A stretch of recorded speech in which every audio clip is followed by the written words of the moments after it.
chuối ông Hường. Nè nhá. Đó, bó kỳ thì cần 20 đó, mà ngọt rồi.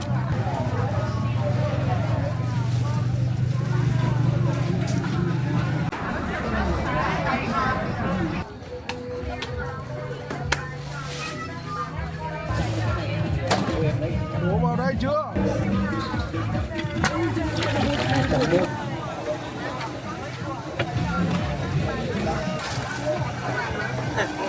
Xin các bác quay lại quần áo đang đi trên Thôi sớ về mà đi tìm dê.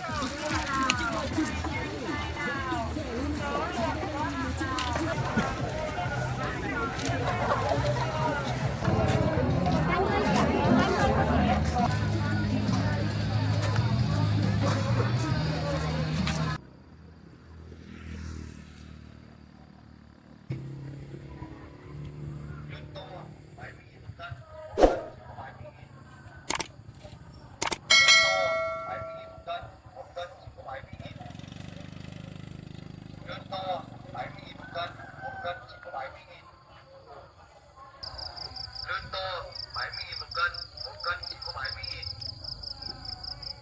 Lươn to 70.000 một cân, một cân chỉ có 70.000. Lươn to 70.000. Lươn to 70.000 một cân, một cân chỉ có 70.000. Lươn to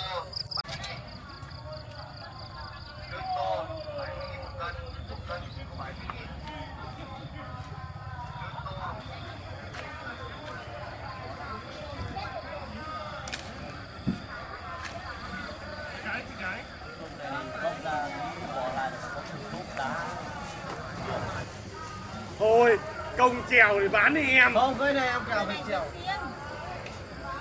Diêm mô dừa này dừa Việt, dừa nhà. Không,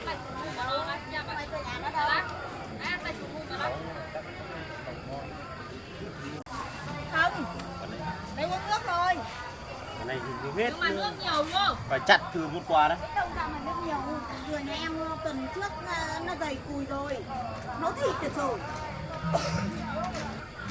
Dừa bao tử. Đây là dừa bao tử. Đi kiếm con dao đâu rồi. Chị có dao không? Tết rồi rồi à. Đồ đâu đâu. Con đi đẹp này.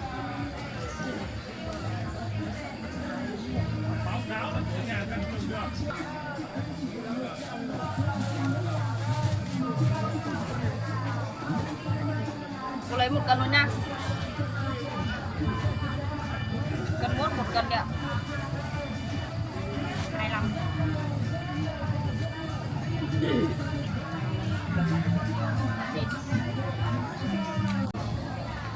Rớt rồi răng nữa. Sân là còn răng. Đi trước thôi.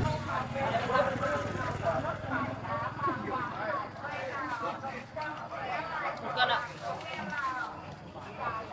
Ở đấy thêm tiêu nước thôi.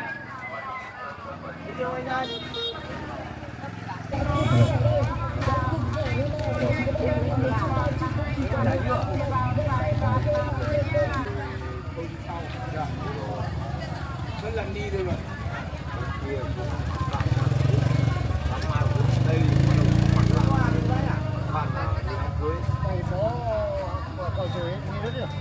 Mà bà đó là bà chị ruột của tôi, nhưng mà cách đây 40 năm rồi mới gặp.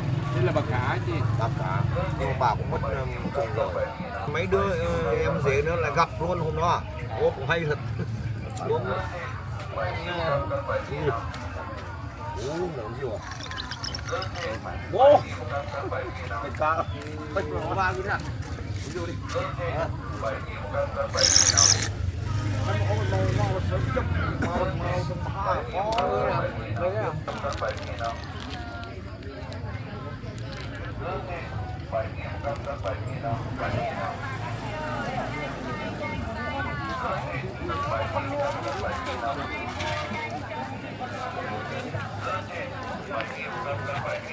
Đi xong rồi. Đừng ông cái này.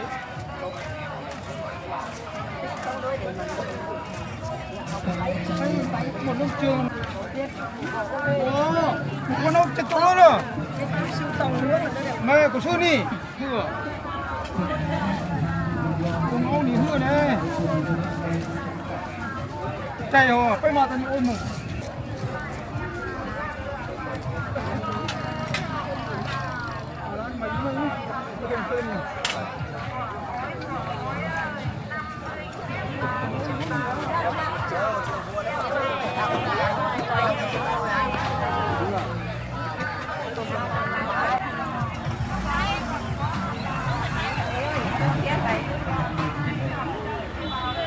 ผมเริ่มเลยออกแบบทำไมยังผมยังเอาแก๊สตุ้งมาออก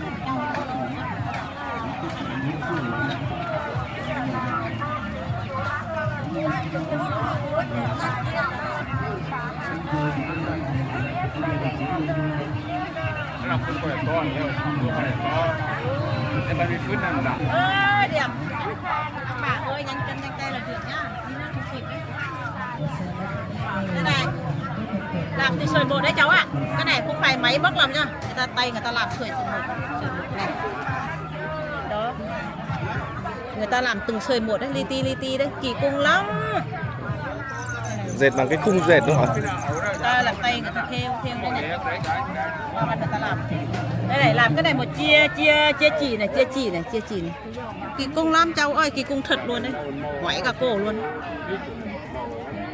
tay người ta làm Hay vài thổ cẩm.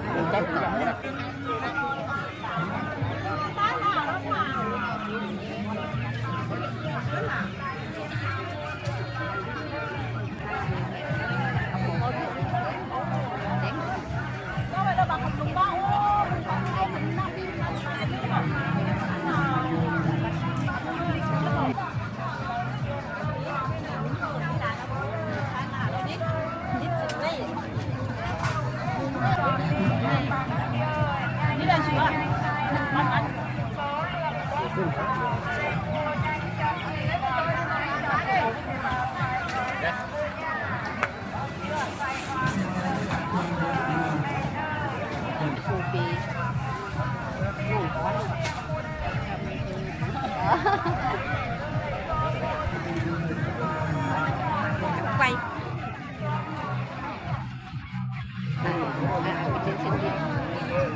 quay các chợ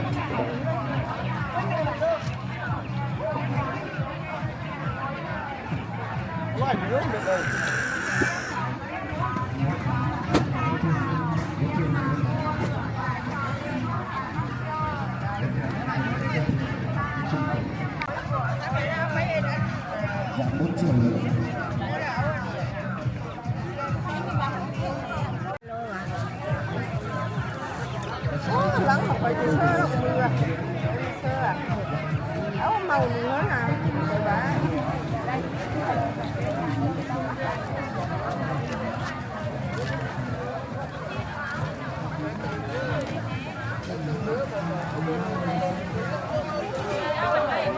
tí đó nè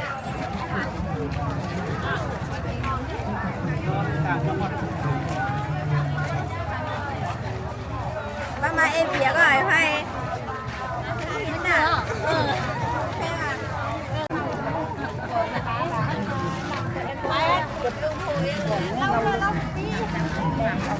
ở đây cao có bàoด้วยฮะข้ากันไปเลย chuối ông đường này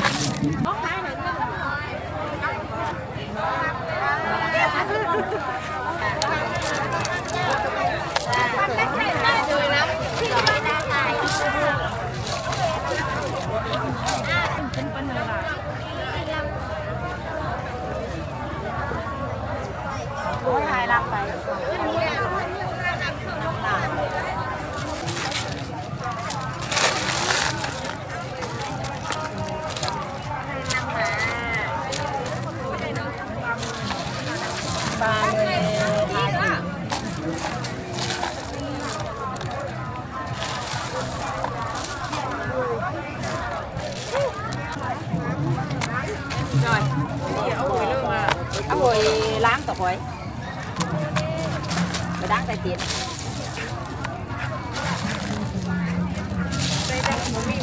đẹp chứ cả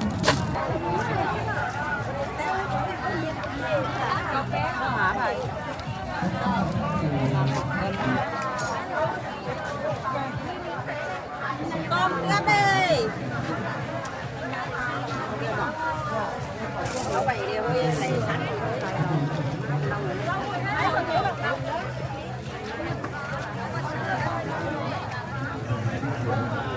cái sổ xay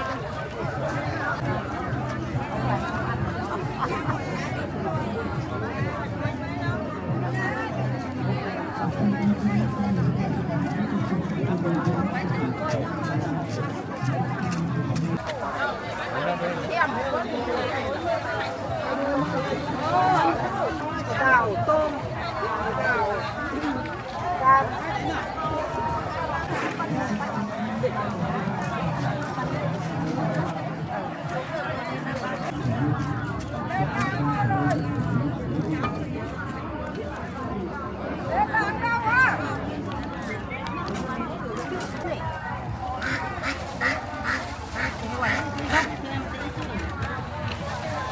làm đẹp rồi. ô làm đẹp khô Về nhà cũng làm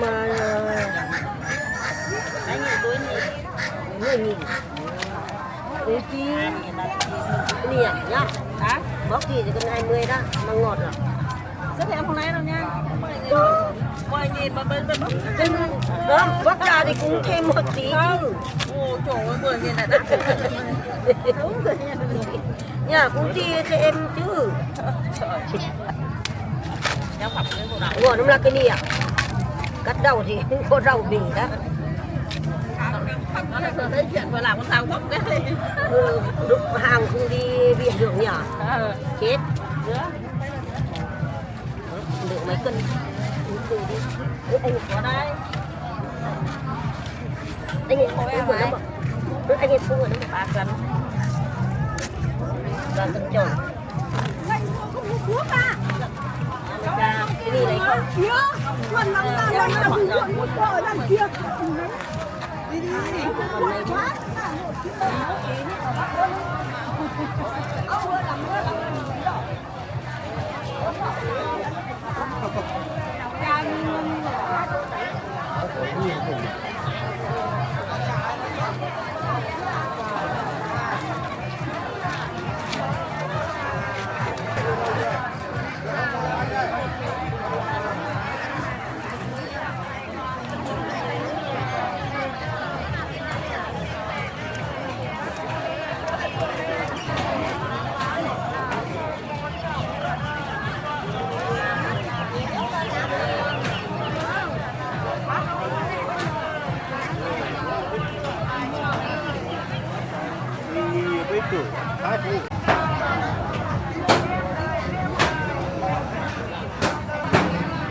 nào cá con lại đây này.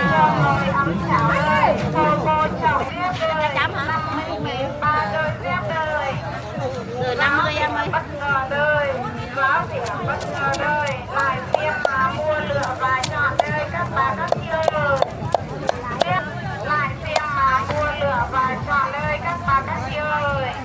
Cá đi, các bác ơi.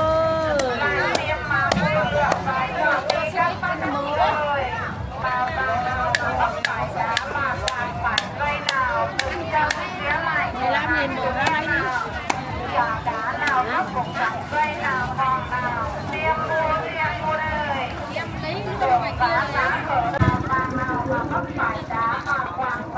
Ăn cá tôm nha em ơi.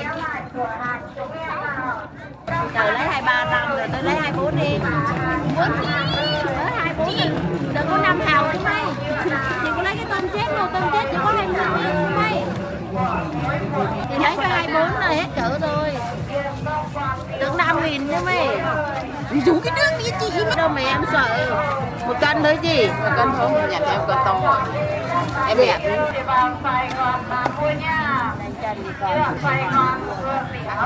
Bánh loa đỏ vần đây. Ai chậm chân vào thì còn muốn ạ. Tôm nhỏ thì 5.000 ba lạc.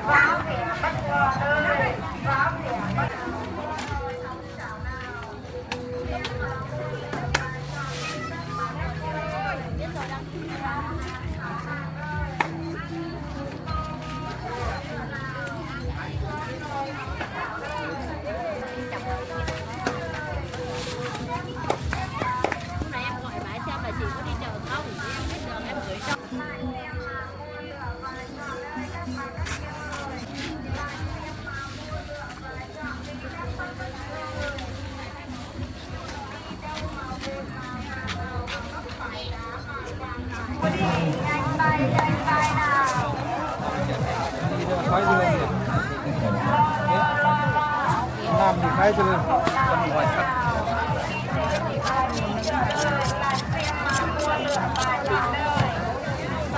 con nổi không? À thợ két lâu năm. Ởมันbồi dưỡng mọi mình yếu hơn. Ui vậy.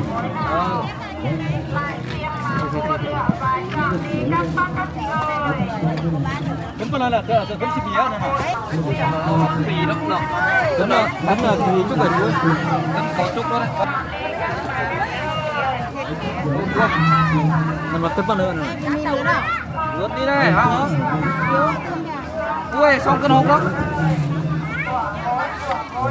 Xong rồi ta đó.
ai đi chợ ăn sáng cái đấy cái chợ 21 Bộ nào nhỉ?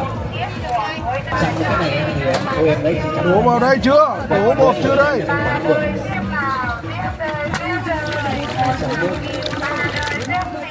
chị lấy cái đồ màu đen lên. không còn bột chỉ cả không Đây này. không giống nhau hết.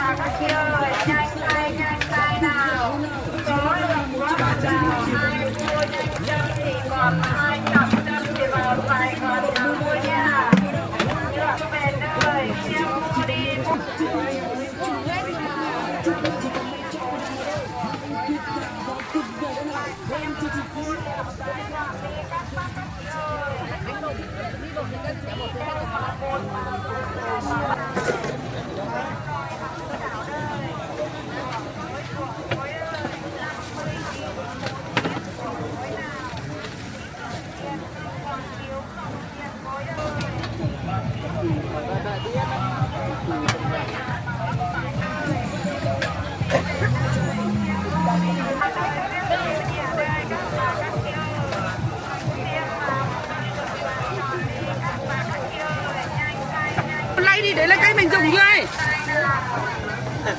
Và xem các bác coi là quần áo ăn đi chế những nhà đen cho hàng tiếp tục cuộc cho sự chú đáo trong buổi sáng hôm nay lên này dành cho các đội chơi với cô đăng lên.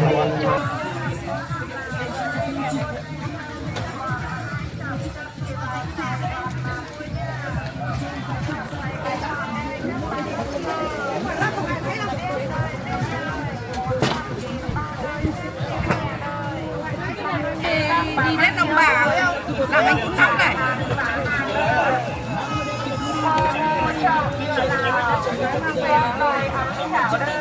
Ê! Hàng đẹp của các bé này. Em nhiều hàng đẹp lắm của các bé thế này này. Hàng 80 chưa và bên kia thì hàng 140 đấy. Đấy hàng đẹp. Rồi hàng rẻ thì 140 trước là cho chị Việt Nam.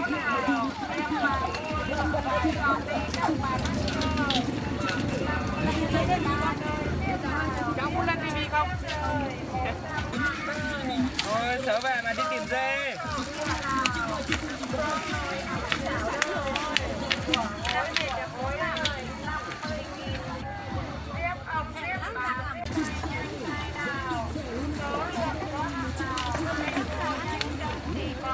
Hai đồ số công ty cứ bắt về thái là cho nên là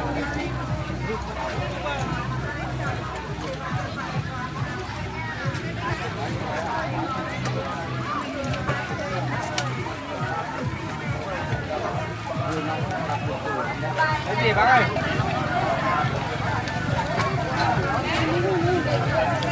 phải ủng hộ.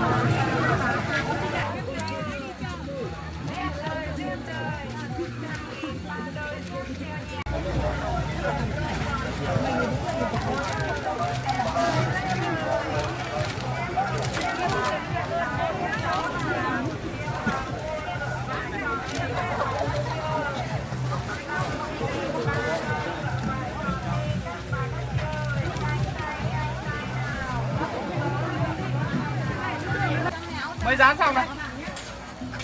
Mấy cái? Một cái, ok có một cái. Lấy cái to đi nhỏ. À? Lấy cho cái to nhá. Đây. Đi chợ phải tiêu chứ mà.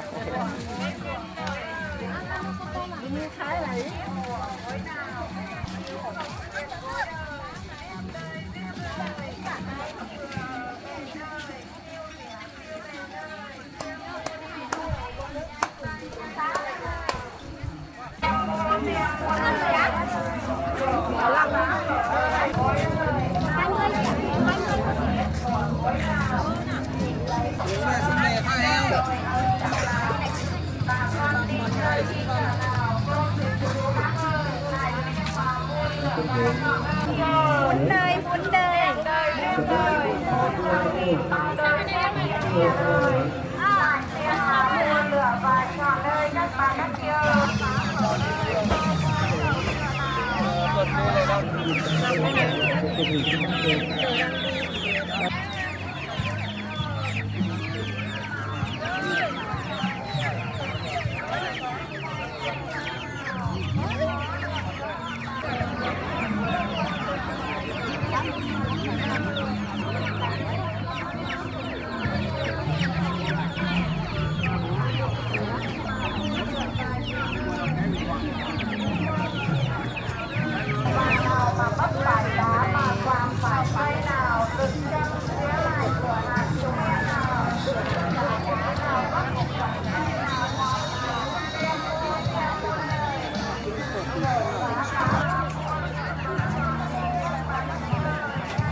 chọn đời xoong nồi ấm chảo đời xô bô chậu nhựa nào ông đi chơi thì bà đi chợ đời.